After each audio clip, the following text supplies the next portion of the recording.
showed 12:45, so I'm going to go ahead and get us started. I'll be the moderator for this panel. I'm just really excited about hearing and learning about those on this panel.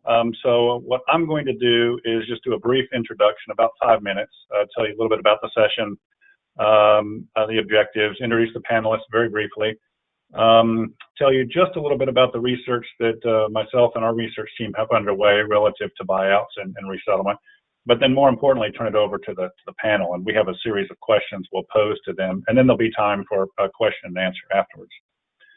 One thing I would note is if the panelists can turn on their cameras when they're speaking and then turn them off when they're not, that will be helpful.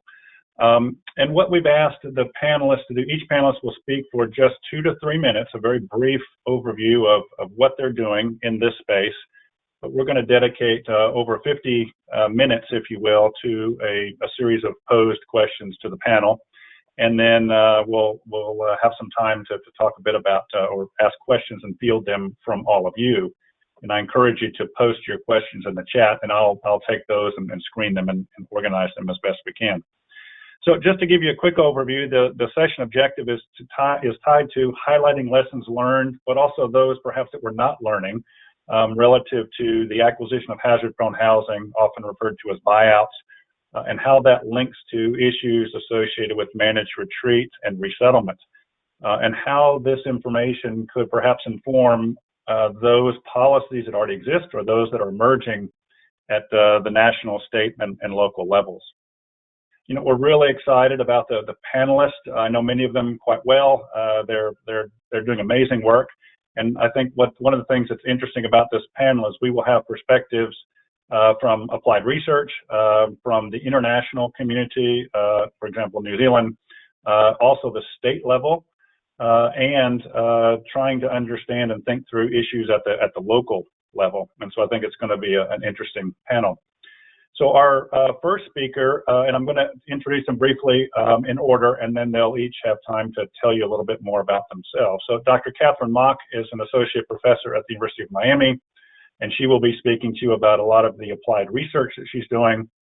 Dr. Wendy Saunders from the Earthquake Commission in New Zealand will be discussing a project that actually she and I are working on related to a comparative study of buyouts in the U.S. and New Zealand, but perhaps more importantly, focusing on some of her most recent work, which is the New Zealand national strategy dealing with coastal retreat, and she'll talk to you a bit about that.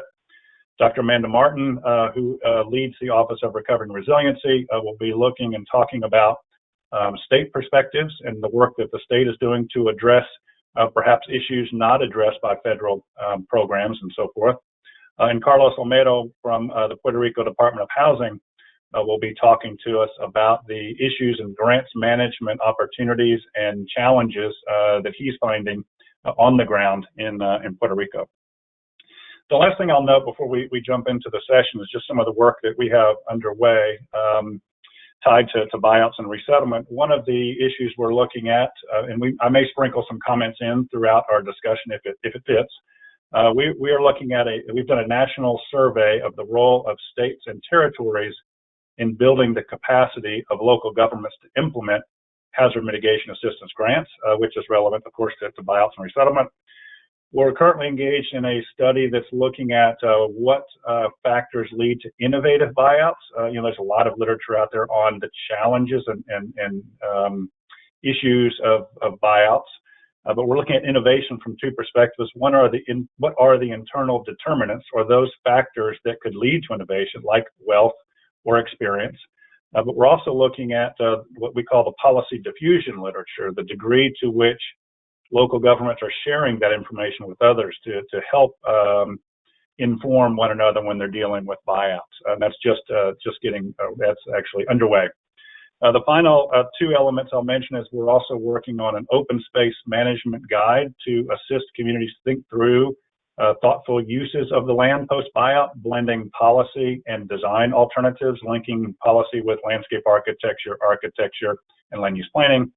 And finally, most recently, we are working on a project in North Carolina, thinking through how we can better protect historic properties and landscapes. So if there's time and if it fits, I may add to some of the dialogue. But more importantly, I want to get us started with Dr. Catherine Mock. As I said, she will be speaking for 2 to 3 minutes, and then we'll follow that with Dr. Saunders, Dr. Martin, and Carlos Olmedo, and then we'll open it up for the questions that I'm posing to them. So welcome. Great. Thank you so much, Gavin. I really appreciate the opportunity to have this conversation on the panel today. As Gavin described, I'll just briefly introduce myself and some of the work I've been doing with colleagues, both in terms of academic researchers, but then also community partners. As mentioned by Gavin, I'm based at the University of Miami, faculty at the Rosenstiel School, focused on environmental science and policy.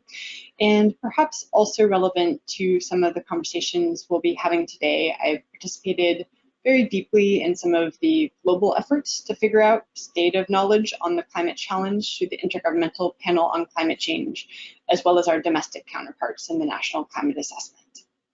So across all of my projects, and certainly all of the work focused on managed retreat, I'm usually thinking about 2 things. Number 1, how risks in a changing climate are profoundly shaped by both the changing environment and what we as people do, including how ecosystems are present or affected as well. So a really integrated view of climate risks and responses, and managed retreats is a perfect example to get at those deep interconnections. A second key pillar that I'm really passionate about is how science is informing or is not informing decision-making on these issues. And something like managed retreat is a really profound example of what does it mean to have science that is usable and relevant on a very, very tricky and challenging part of the adaptation landscape. Also relevant to the themes we'll be weaving through our panel, I work on a number of different hazard contexts. I think a lot about flooding and how flooding is changing due to increasing heavy rainfall, sea level rise, changing patterns of storms. But I also look at other hazards that are also shifting in a changing climate, whether that's extreme heat or wildfire. And across all of those different hazards, these themes of complex risks, profound linkages between climate and human security broadly defined, the importance of remaining focused on climate justice are interwoven, as is certainly the case when it comes to pretty much any question of mobility in a changing climate. So in this brief intro, I'll just close out by saying, in work we've done in managed retreat in terms of global comparisons and assessments, as well as US specific work, in particular on buyouts, which will be our focus. For me, some of the interest and the importance of thinking about retreat in our portfolios of adaptive responses is that something as hard as retreat or a buyout or resettlement really forces consideration of a broader range of questions and requires researchers and practitioners working together. Often, for example, the simplistic question put out there is, where will climate retreat occur? But already to those themes of a very integrated picture, the answer is really different if you're thinking about displacement forced in the aftermath of a disaster as compared to much more proactive and supportive processes. Similarly, is retreat a harm or a benefit? Simplistic framing that really reveals the importance of thinking about the full range of outcomes around these. So last thing I'll say is that I think it's really interesting to focus on challenges as hard as retreat because they help us think about why remaining in a place is so important, what relationships people have with each other and with the environment around them, and how to maintain all of that as we move adaptively into the future. Great. Thanks, Catherine. And next we've got Dr. Wendy Saunders. Wendy. Good morning. Kia ora, tēnā koutou katoa. I'm Dr. Wendy Saunders. Sorry I haven't got my video able to be working today. I'm the champion of land use planning at the Earthquake Commission in New Zealand. So New Zealand's right at the bottom of the Pacific Ocean, and we experience pretty much every hazard that you can have. So it's quite an exciting place to live. The EQC is a government-backed insurer that covers the first $300,000 of house insurance against earthquakes, land instability, volcanic eruptions, tsunamis, hydrothermal activity, and in the case of flood, just the land that the house is on. So we carry a large liability on behalf of the New Zealand government, and because of that, we're taking a proactive role in reducing risks, which includes managed retreat and supporting managed retreat. So we really want to be the fence at the top of the cliff rather than the ambulance at the bottom of the cliff. So a bit of a change in thinking there. Prior to joining the EQC, I was at GNS Science, which is sort of the equivalent to the USGS in America, where I was a social scientist specialising in land use planning. In this role, I was involved in 2 high-profile managed retreat programs and researched managed retreat in New Zealand with Professor Gavin Smith. New Zealand has seen retreat on a really large scale, in that around 8,000 homes in Christchurch were acquired after a sequence of earthquakes back in 2010 and 11, right through to small-scale flood management, where just a couple of houses are needing to be bought out. It's an exciting time in New Zealand for managed retreat because we're formulating new legislation specifically for managed retreat, with other supporting land use planning legislation being redrafted as well. So the details of this new legislation is yet to be publicly released, but this does provide a really unique sort of once-in-a-lifetime opportunity for us in New Zealand to influence and inform the legislative processes for managed retreat. So we're really interested in knowing what has worked well and what hasn't worked so well internationally, so that we can sort of assist in the development of our new legislation. And that's just my brief introduction. Thank you very much. Great, thanks, Wendy. Glad you could join us.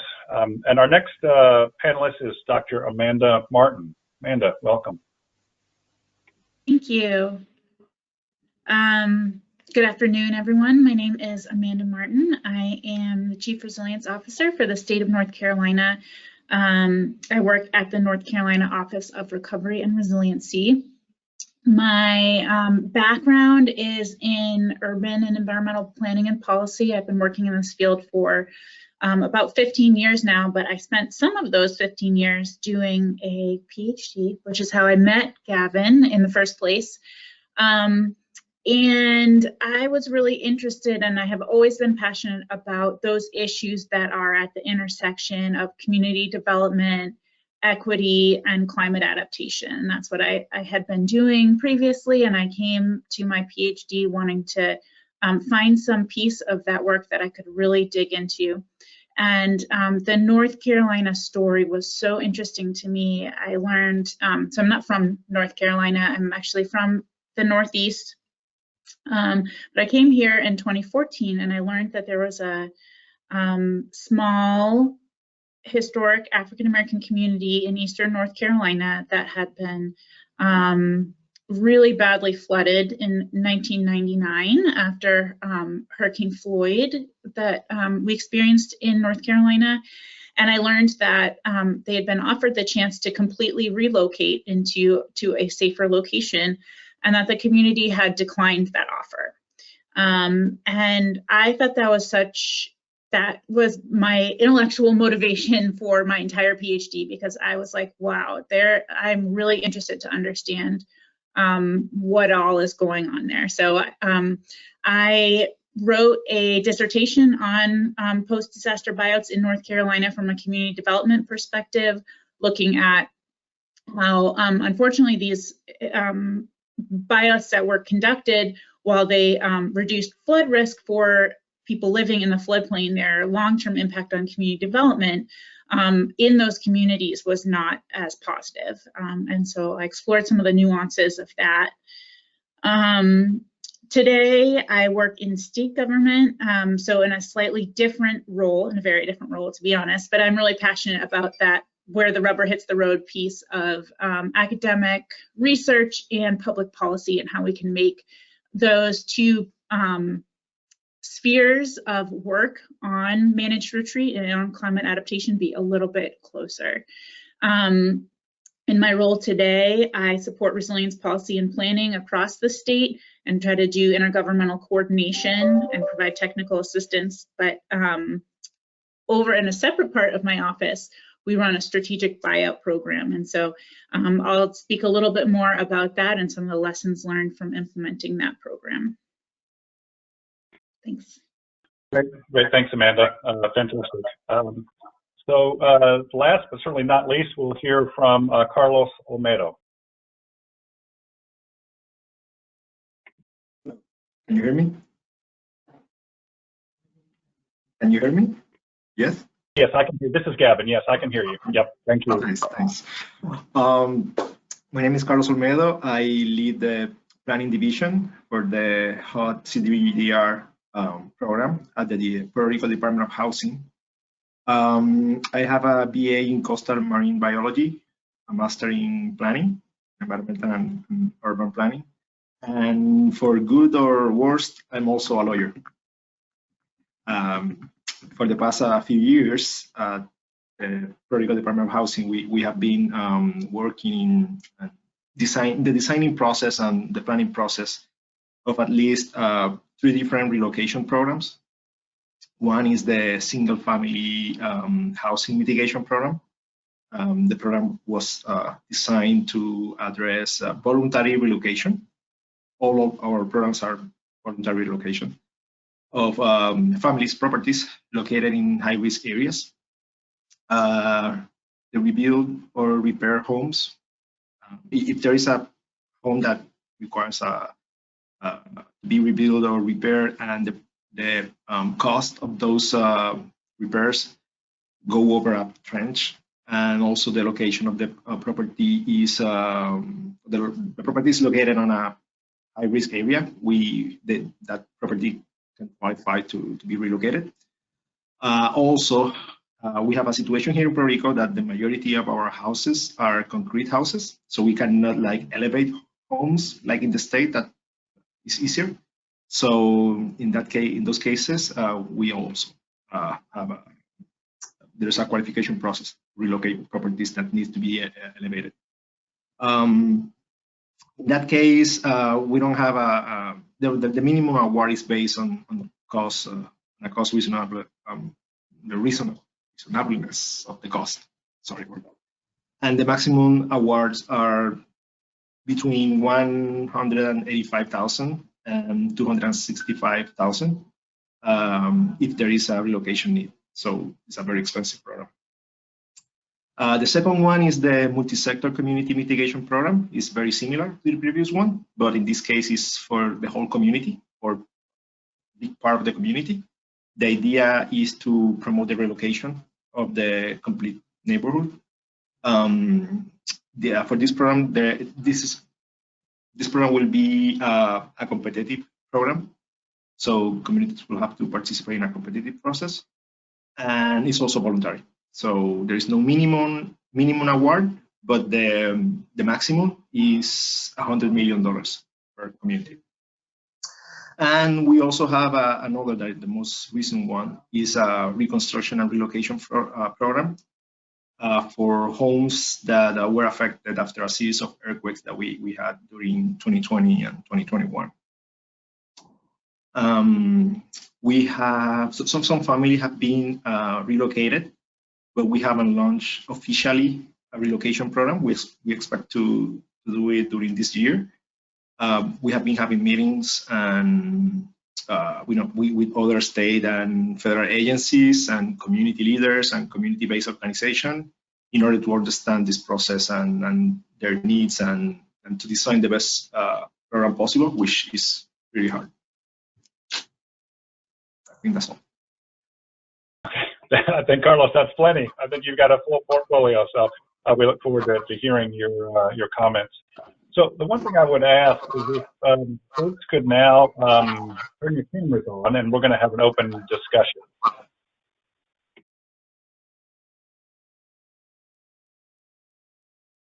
Okay, so what I'd like to do is, and I will, I think we could do it in order, is to ask how are buyouts and managed retreat similar or different? And feel free to provide a definition or discuss it from your own perspective. And just each one of us jumping in, Gavin? Yes, I'm sorry, Catherine, if you'd like to go ahead, we can do it in order. Yep. Perfect. So I guess my shortest possible answer here would be, I think about managed retreat as being interventions aimed towards moving people, infrastructure, and assets out of most hazardous locations. The management component there is, this is not usually referring to displacement or kind of a post-disaster involuntary move. Usually there's some level of government involvement, assistance, and support in the process of a managed retreat. I see buyouts as one type of managed retreat, as we'll hear from all of us, usually, certainly in US relevant applications, it's been voluntary buyout. Although we can come back to questions about voluntariness, I think that really gets at the heart of the challenge. But usually it's a post-disaster circumstance where residents are given the pre-disaster value of their home and sometimes other support in moving to a safer location. That structure usually is then converted to open space in a permanent sense. Wendy, what are your thoughts about the differences and similarities? Yeah, I think managed retreat is a planned, more strategic approach to reducing risks by moving people and property out of harm's way. And buyouts are one part of the managed retreat process, but it has its own process within the buyout itself of its own decision making around valuing the land and buildings, engaging with those people affected, and the actual property acquisition. So I see buyouts as sort of one step in a bigger managed retreat process. However, buyouts can also occur where retreat has not been sort of managed or planned, such as what was just raised around immediately after a large event. And this approach can lead to the checkerboarding of vacant property, making it hard to actually manage a retreat, both sort of now and in the future. So I see just a subtle difference between managed retreat and the buyout terminology. Great, thanks. I'm getting a little bit of feedback on my end. I think on the panel, if we're not speaking, if you could mute yourself in the interim, that might help a little bit. Fingers crossed. Amanda? Sure, thank you. I agree with what both of the panelists have said, that managed retreat is maybe a bigger sphere, and buyout can be a component of managed retreat, but it can also be operating independently of a managed retreat approach. And something I would add is that the phrase managed retreat is pretty much a non-starter in North Carolina, but because it sounds like giving up, and it's hard to vote yourself actively, proactively out of existence, right? It's hard to get community buy-in for that, and there is very little of that to go around. But I will say, when we approach communities about buyouts, they are asking and answering pretty existential questions about their future. And where we see this happening is not in the place where many people imagine it happening, like in our coastal communities or on the outer banks of barrier islands in North Carolina. It's happening in our smaller, rural, poor inland communities that are vulnerable to coastal storms because they lie on flat land next to a creek or a river. So it's not actually the coastal impacts, it's the riverine precipitation from the coastal storm that's impacting them, and they have other factors that are driving them in a challenging direction from an economic, population, demographic perspective. And those are the places where I see something that looks like retreat happening, and it is not necessarily managed or intentional, but I think it's going to be those are the first places we're seeing that happen in North Carolina. Great, thanks, Amanda. Carlos, I know there is an explicit question just to let folks know about places like Puerto Rico, the Virgin Islands, Barrier Islands, and so forth, as to the challenges of whether managed retreat is doable, feasible, where do people go? But Carlos, I'll let you answer this question too, in your experience in Puerto Rico. Thank you. So as I see it, it's a matter of time and funds. If you want to do a mitigation project, time is important. So the buyout option, for example, of 20, 40 or more houses in the same event in a few months period is necessary, but it's expensive. If the idea is to reduce risk and improve the conditions in long term, in a multi-year or multi-decade retreat process, then a multi-year or multi-decade retreat process is suitable. In our case, in Puerto Rico and Virgin Island, because we are island, we don't have a lot of properties available close to the communities, or we don't have a lot of land. So there is another factor for us important, because a retreat process probably will require the development of a new community, or of a new other type of project close to the location of the actual community. The buyout process allows you to move people to other cities or towns in a more faster way. But the actual condition of the environment conditions and the recurrency of hurricanes and the sea level rises. As the sea level rises, we have to move forward. We have to move faster to improve the condition of many communities, usually low-income communities that are located on the coastline. Originally, they moved there because there was the cheap land, was the marshes or the land that during some months of the year were flooded. But right now we have a situation of huge communities, not just a few houses. There are entire communities located there. Well, each of you have touched on this to some extent, but would like to kind of follow up on this and perhaps hear from each of you about the top challenges, maybe the top one or two challenges facing communities involved in the acquisition or buyout of hazard-prone housing. But also, Carlos has already started to touch on some of these things, but are these same questions facing communities, are these the same questions facing communities dealing with managed retreat, or how might that be different? So again, the top challenges you see facing communities involved in buyouts, and are these the same questions that we're dealing with when we're thinking about managed retreat? And Catherine, I'll let you get us started. In our meetings, I could say that, well, the identification of suitable land or properties, also the psychological or cultural factor, the concept of this is my house, and as long as I live, I will live here. So people doesn't want to move. They don't want to move.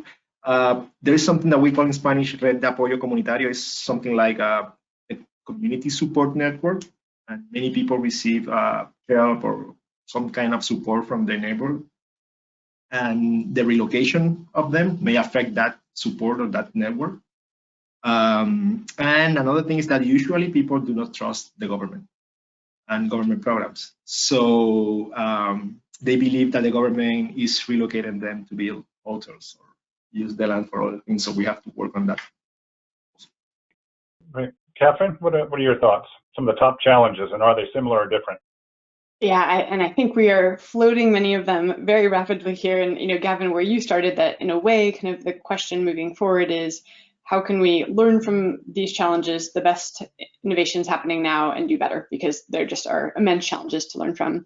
So kind of building on Carlos's excellent list, the time frame. Oftentimes this is supposed to be post-disaster in many funding mechanisms, but if it is years after the disaster and you've had to kind of make do or find secondary housing, Who is that working well for? Not that many people. Next would be, is the compensation adequate to move nearby? As Carlos emphasized, oftentimes housing is short. As we heard from multiple people, the questions of trust, is this voluntary? How transparent is it? Who is getting a buyout versus who is getting a levy or other forms of flood risk management? Often there's a lot of tension there. And then just kind of like, how is the land used in the aftermath of a buyout? And I guess the last thing I'd say is I think many of those questions are the same for managed retreat more broadly, but managed retreat, as Wendy and Amanda so eloquently said, is kind of, it is much more so part of a whole portfolio of actions to deal with intensifying risk. And I will stop speaking here, but that brings in many other challenges as well as opportunities. Yeah, great. Thanks, Catherine. So Wendy, I wonder if you could share some of your experiences and observations from the New Zealand perspective, perhaps drawing on some of the comparative work we've done, but again, really honing in on the work that New Zealand's been doing, and are the issues similar or different? Yeah, thanks, Gavin. I think they're quite similar, actually, from what Carlos and Catherine have just been discussing. My sort of top three, I think the challenges that we have down here is around funding and the timeliness of the retreat. So in New Zealand currently, there is no government policy on funding managed retreat. So it's purely negotiated when it's needed on a case-by-case basis with either local government, central government, or a combination of both. And this can take years. With a recent process for a small coastal community called Matata, where they had been struck by a debris flow, it took 15 years to work through that process, and a lot of that time was taken up with just negotiating the funding for the managed retreat. So that's one of the big issues that we have. Another issue that's already been mentioned is the voluntary nature of managed retreat versus the compulsory acquisition of land, and how a voluntary retreat package looks like voluntary, but actually isn't really. And that has a big impact for the community. And the third challenge that we have here in New Zealand is how to compensate Maori landowners. So Maori are our indigenous population here. And they have, it's quite often not freehold land. There's multiple land ownership issues. And they have a special cultural connection to the land that cannot be bought out. The land is sacred to them. As long as the land is there, it is sacred to them. And so it's culturally sort of offensive to try and buy Maori land out from Maori. And there's a whole lot of historical reasons around taking of Maori land in the past that are connected with that. So that is quite a unique challenge, I guess, in New Zealand, but also not unique for other nations that have indigenous peoples. So that's quite a big challenge. And these are similar questions that face our communities as far as the timeliness and certainty of managed retreat decision making, fairness and equity between different communities and different processes of managed retreat. And where are people going to go to? Is it going to be moving a whole community to another place, or is it just letting people make their own decisions about where they relocate to? So they're kind of our top three, I think, challenges that we have in New Zealand. Thanks. Great, Wendy. Just a quick note about the comparative study that we've been engaged in from as we've written up, is one of the unique features with New Zealand is they don't have a national strategy, so they create programs to better fit, at least in theory, address the local needs and conditions every disaster, which can be slower, but it could also, perhaps, the program could better address local needs and conditions. So it's a really interesting, I think, balancing act. The other piece that Wendy touched on, which is the voluntary nature of these buyouts in Christchurch following the series of earthquakes, lands that were deemed unsuitable for redevelopment were redlined, or red zoned, I should say, And that led to, Wendy, and you can correct me if I'm wrong, approximately 7,000 largely contiguous parcels that were bought out and turned into open space. So, you know, in some ways that was addressing the checkerboarding issue, but again, they were basically not allowed to rebuild in the communities which the buyouts were offered. So anyway, interesting comparatives that, you know, you can see the pros and cons with that. So Amanda, what are your thoughts? Thanks. These are fantastic comments, and building on the context in New Zealand, it is absolutely not, the local context is unique, but that issue about taking land and trust is definitely present in the US as well.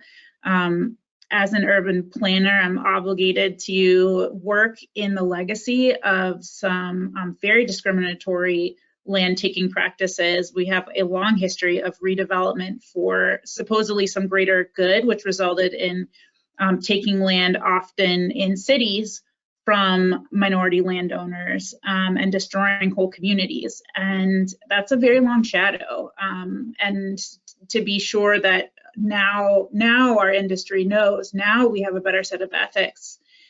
You know, we don't know how history will look back at us, and it's certainly very important to be sensitive to these issues as we look into implementing these programs.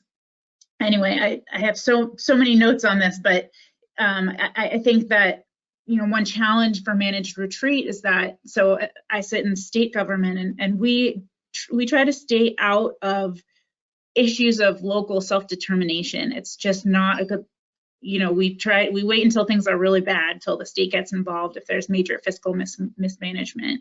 But that means that when we see which communities are rebuilding and which ones are essentially not rebuilding, we're kind of leaving it to other forces, which often have to do with the market, whether that's directly if you hold insurance, if you have resources to rebuild, or you know, looking at decisions from the Army Corps or other, you know, most of our decisions are based on benefit cost analysis that rely on real estate values that tend to favor high wealth communities for high dollar interventions. And if you're following this chain of logic, which I hope I'm not making too complicated, by opting out of getting involved in issues of local self-determination, which feels like the right thing to do, the downside is that we're kind of leaving this discussion of which places win and which places don't rebuild to other forces that may or may not be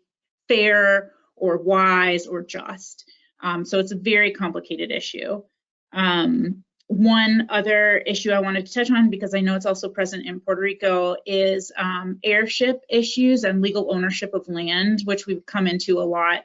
A lot of our homeowners that we're looking to offer buyouts to have inherited their property and don't have legal documentation. And you don't need legal documentation to inherit property.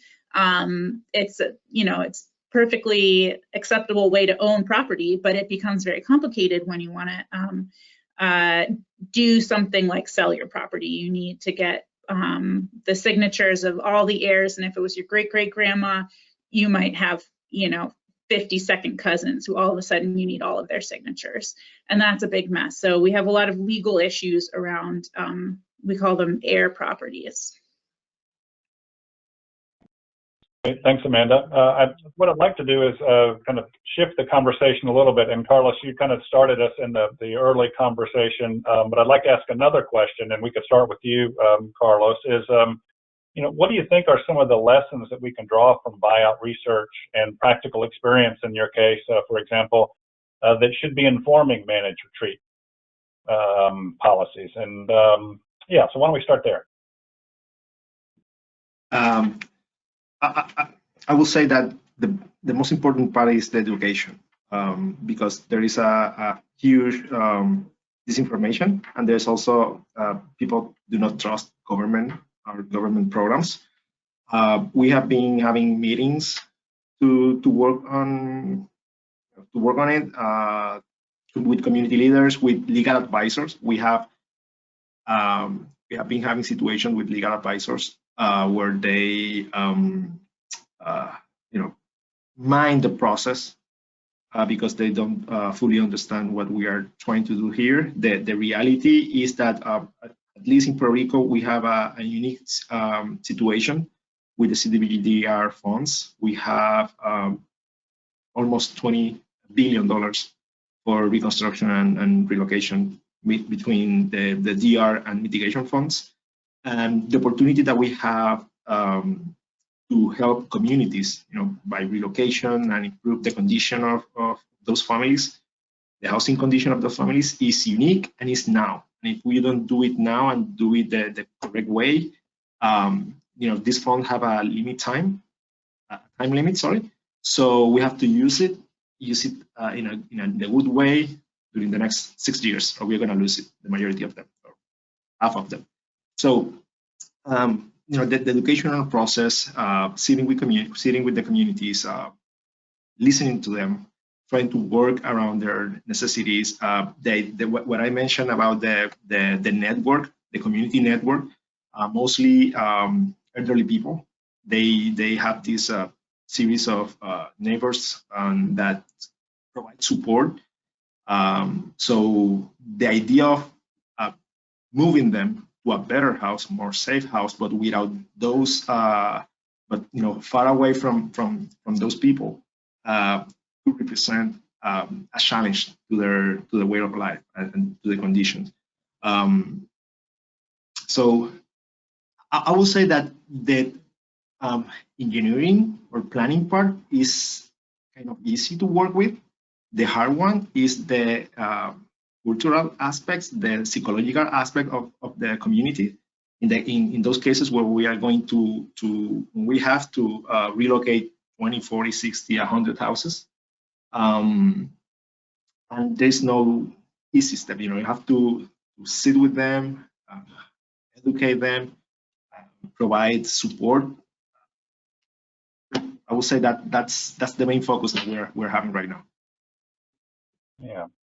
So, Catherine, what do you think in terms of what are some of the lessons that we might draw and apply to these emerging policies? Yeah, great. Again, long list. I mean, many of the things that come to mind for me really echo with what Carlos emphasized. Proactive and slow, really important as compared to first time coming up in the aftermath of a disaster when nothing is going well for anyone. Carlos also emphasized kind of the fact that a buyout or retreat affects so many priorities beyond risk reduction narrowly defined, and kind of coordination and recognition of that is really important in a large diversity of approaches. And then there are kind of like little things that I think have popped up again and again. One is that on the face of it, buyouts have sometimes been criticized as kind of creating this patchwork on the landscape of small patches restored to open space, but still requiring maintenance of services to a neighborhood. That has its limits, of course, but I think there's also been recognition that, kind of as Carlos is saying, sometimes it's just a small number of buyouts to create a retention pond or to be able to restore a buffer zone so other houses stay safe, that there's actually a value of pretty laser-like application of buyouts in these broader portfolios of responses. I think another one that jumps out for me is that, oftentimes, and Amanda may have specific numbers on this, but we're basically, looking at a handful of buyouts at the same time that tons of development is still happening in the floodplain, right? So it's kind of like we're desperately doing these super hard removals of property, but it's build, build, build, and the net is actually increasing risk. And so kind of looking at the big picture of our overall portfolios of response, I think has been highlighted in so many different ways. And then the last thing I would say really echoes with another point that Amanda made is don't say retreat, whatever you do. People will be much more comfortable with thinking about this as kind of a risk reduction measure that's about things they care about, and recognizing that language and process and trust, as Carlos emphasized, really matter. Great. So, Wendy, you're in a really unique position in the sense that you are working with the national government, thinking about a national retreat strategy. In fact, I think they may have looked to change the name. You could tell us about that. But are there lessons that you've seen from the comparative study of buyouts in New Zealand and the U.S. that can inform that retreat strategy you're developing? Yeah, thanks, Kevin. Yeah, definitely. I've just been reflecting and thinking about what's already been said, and again, we have a lot of the same issues here. I think some of the it is a unique time in New Zealand in that we are looking internationally around what lessons others have learned, and really hungry for case studies of the good and the bad of managed retreat projects, because what's also been really impressive, I guess, with the opportunity we have in New Zealand is that the government are actually bringing researchers together into sort of specific focus groups, I guess, to really engage with the researchers on the process of managed retreat and what the researchers can bring to the table. So it's a really nice example of how research is having an impact on policy development. So that's something to watch as this process continues in New Zealand. Some of the lessons that I think we're really looking at is around really good, consistent information that's provided to the communities. We've had experiences here where the information around the risk and the mitigation has changed over time, which has affected trust with the community when the information and the options keep changing. So having sort of good, consistent data and information that's accessible is important. There needs to be a robust and transparent process across all parts of the managed retreat process. So around the valuations of building and land, the actual purchase, the repurposing of land, and the timeliness. And really agreeing with the last panelist around, we're still building in stupid places, even though we're having new legislation to help with this. And it's almost got to the point, and from my personal opinion, that some of these new developments that are going in, because there is a real push for development in New Zealand, is that they almost need to be submitting a managed retreat plan or strategy with their original application to build or to subdivide, because you can see a lot of them, particularly at the coast, that in 20 or 30 years these places are going to need to retreat, but because they've got the consent and they've got the okay to build, homeowners think that it's okay. So I think an emerging problem is around the pressure to develop and the pressure to still build on the coast, even though some of these places are going to need to be retreated in the future. But from the research that Gavin and I did, what was really interesting was around particularly sort of the funding and the process that you go through in America. As Gavin mentioned, in New Zealand, it's very case-by-case basis here. There is no criteria that needs to be met for funding. There is no paperwork, no form to fill in just to even sort of kick off the approach. You have to do it from scratch every time, having to try and find funding, which can take up a lot of time. So I think, learning some lessons from others around having some sort of process set up, consistent process set up to actually apply for funding, depending on perhaps the scale of the managed retreat. As Gavin mentioned, in Christchurch, there were 7,500 homes bought out on the flat land that had been affected by liquefaction, and then another 700 were bought out on the Port Hills up on some hilly land that was affected by land instability. And so that was quite a large scale, and had, the government provided the money for that, so the government sort of set the rules on how that was to be. But in a lot of other cases, that government support isn't provided in the same way, and there's still quite a lot of, it can be harder, I guess, for some communities without that government support. So we're just trying to find that balance, I think, here in the writing of our legislation around it being context specific and being able to be specific to a community versus having some sort of national consistent approach to ensure that there's fairness and equity across the islands. and across communities, no matter what the managed retreat is from or the scale of it. Great. Thanks, Wendy. Amanda, any quick lessons? I know I want to leave some time, about 10 minutes, for answering questions in the chat, but do you have maybe a key lesson or two that you might think will apply as we evolve? Yeah, I thought I might share some that these are great lessons learned, and some that I think might be a little bit easier for us to solve given our current institutions for doing buyouts. One is that we need to think about funding the ultimate owners of that buyout land for land stewardship, whether it's restoration or it's just mowing or it's just preventing it from being a muddy mosquito pit.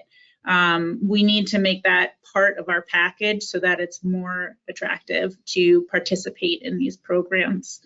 A second is the timing issue.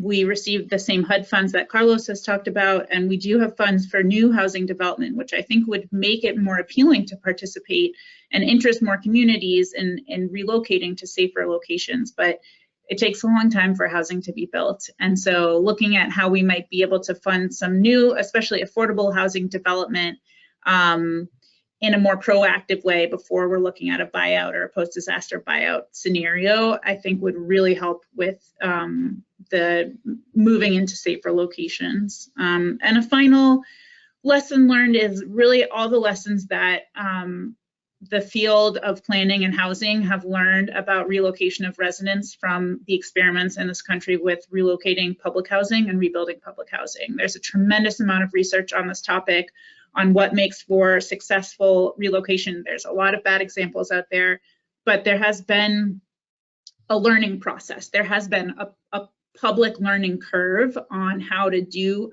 relocation for public housing residents and what it involves, especially when it comes to wraparound services, helping them find a place to live, connecting them with those community members that were an essential part of their life when they lived next door.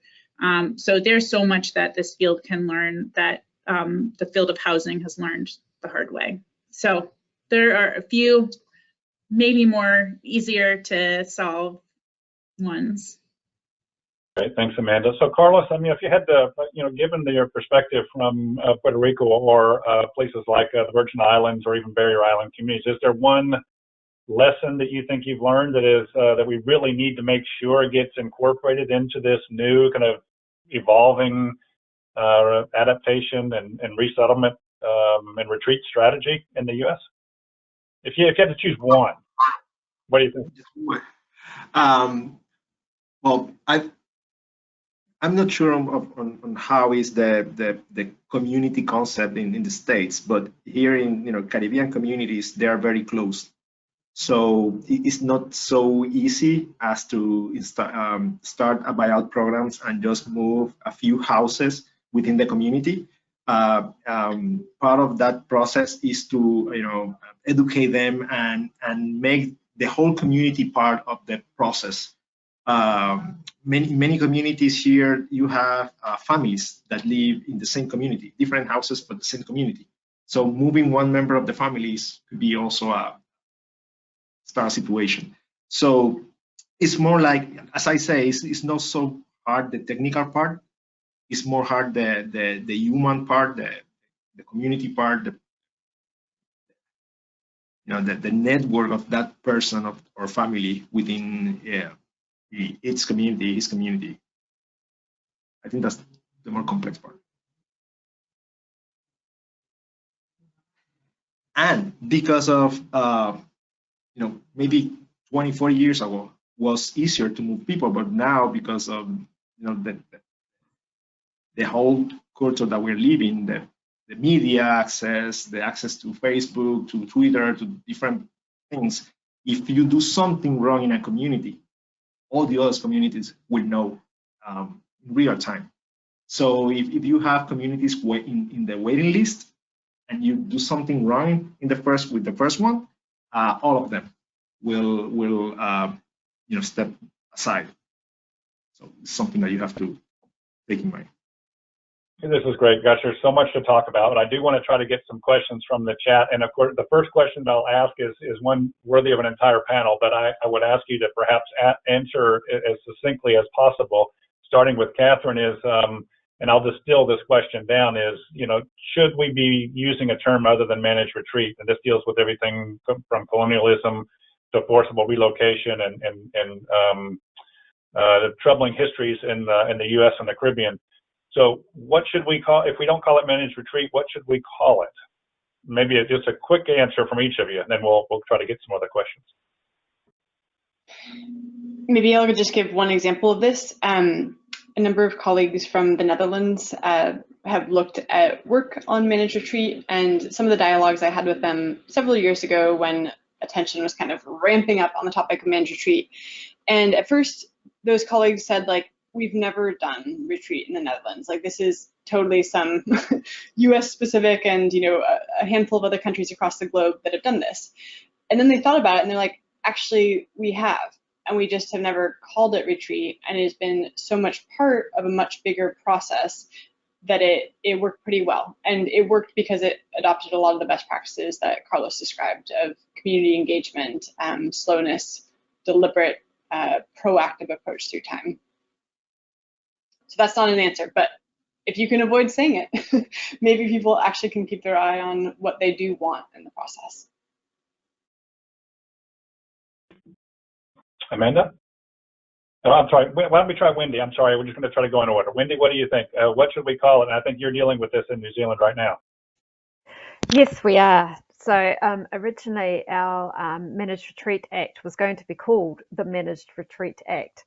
And it has been since renamed to the Climate Adaptation Act to try and get away from managed retreat. However, we would really like this act to go beyond just sort of coastal hazards and take into account other hazards as well. So the Climate Adaptation Act isn't quite reflective of perhaps the scope of what it could cover. Realising that most of our managed retreat to date has come from geological events rather than from climate change related ones. So we've been calling it adaptive management. I think it's another term that's started being used is purposeful sort of retreat, or having sort of the word purposeful in there rather than managed. So it's just something that we're working through at the moment, and it's there's sort of two schools of thought: that we shouldn't use managed retreat, the terminology managed retreat, but others saying, well, that actually is what it is, and should we be trying to call it something else when actually it still is just what we term managed retreat. So I'm very interested in hearing any other suggestions that people have. Great. Amanda, what do you think? What is the answer? What is the terminology we should be? You all can throw tomatoes at me because I'm sitting in my office and they'll just land on your screen. But I mean, I think we could go a different direction and talk about where people are moving to. And so we could talk about this as climate safe development. We could talk about it as moving safer or living safer. I think that we could, I don't want to put a spin on it that's not there, and that's what I hear our colleague in New Zealand wrestling with as well. But I mean, I think that we could really put the forward thinking on it and look to what we are creating that's worth living in and worth trading out your current location for, and really focus on that. Great, thanks, Amanda. Carlos, you have the last word, and then we're going to have to unfortunately wrap up our panel. So what do you think? What should we call it? What do you call it in Puerto Rico, or do you call it anything in Puerto Rico? You might be on mute. Yep. We use the same terms, but in my case, I don't think that the name changed a lot. It's more like explaining to people what is important and what that means. We can use, actually here in CDBGDR, we learn not to use fancy names. We use more descriptive names for programs, because it explain, and they are boring, but explain what's the purpose of the program. So it doesn't matter how we call it. I think it's the education process, the educational process that teach the people, to let them know, to keep explaining, doesn't matter the name, the importance of if you live in a place that is where you're at risk, we have these different processes to help you. One could be just moving you away. Right now, one could be to start a year-to-year, month-to-month process to explain. Doesn't matter the name. In my case, that's what I think. That's in our experience. Understood. Well, we are just at about time, and I just want to thank all of you so much for this. It's just a fascinating conversation, and perhaps one way to close out our talk, it's a question we didn't get to, but a question I was going to pose to each of you is, what role can this organization play in grappling with this, whether it's communication, whether it's providing training materials, whether it's case studies? I think there's a lot of work in this space alone that our